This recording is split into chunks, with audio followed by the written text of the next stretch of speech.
I want to share a quick story with you. Last week, you know that I took a motorcycle trip with my family. We left on Monday and we ride bikes. It's a great way to vacation with teenagers. And so we took the motorcycles, we had everybody loaded up, and we're heading, and we were 10 miles from Cheyenne. And the tachometer on my bike just went down to zero. Next, the speedometer went down to zero. Every gauge I had was shutting off. Just to give you an idea of how mechanical I am, I hit the Bluetooth and I said to Angel, we might have a problem. Kind of got a little heads up on that. 2 miles later, no power. Pull off the road. I called the guy who's worked on my bike. Now I want to make it absolutely clear this issue had nothing to do with any work he had done. But I knew one of two things. Either I had a battery that went bad or a charging system. I was pretty sure it wasn't the battery. I'd put a new one in 10 days before. If it's the charging system, you're just done. You need to order parts, tear it apart, and fix it. So I called him and I just said, hey, is there a way I can test that? Or, because if it's just a battery, I'll go to Cheyenne, get one, bring it back. And he goes, I'm getting in my truck right now. I'm going to hook onto a trailer and I'll be there. And I'm like, you don't have to come. It's 90 miles away. He goes, I'll be there. So he shows up. We test the bike. It's the charging system. I'm done. We're down to 2 bikes. And he looks at me and he says, man, I am so sorry. I don't know what you're going to do.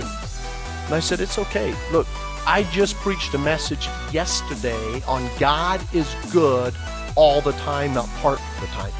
And I said, something you need to understand is I have 2 problems right now. One is I got a bike in the middle of Wyoming. I got to figure out how to get home. And guess what? You showed up. God's already taken care of that. Isn't God good? I said, the second is I need to get another bike at some point, or we'll figure it out. So he leaves with my bike, hauls it all the way back to town for me. We go on, we get to Cheyenne, 10 miles after Cheyenne, 20 miles from where I broke down. Guy calls me. Take the call on my Bluetooth. Says, hey, what are you doing? So I tell him what we're doing. And I tell him the problem that we had.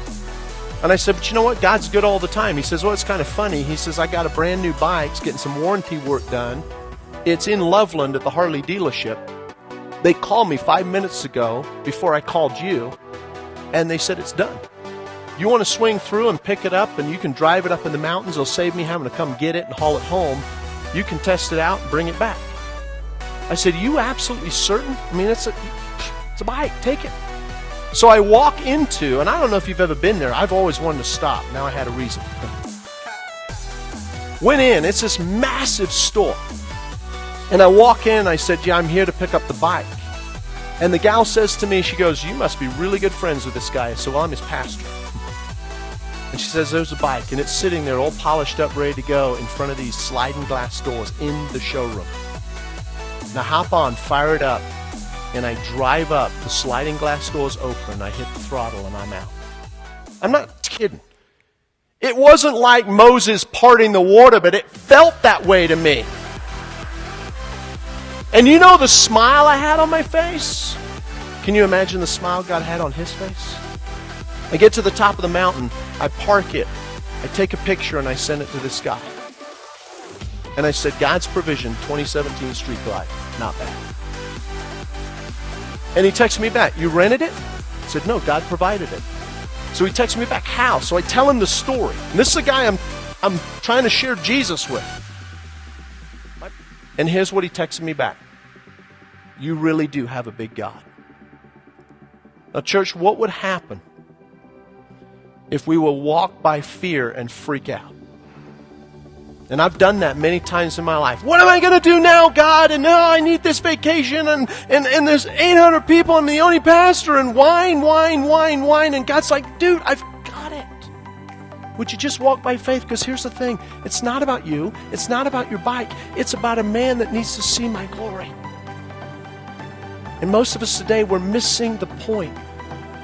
It's not about your comfortable life. It's about conviction. It's about Christ. It's about people seeing Jesus. So let me ask you, where in your life are you freaking out? Where in your life are you acting like a fool and seeing ghosts because you're not focused on God.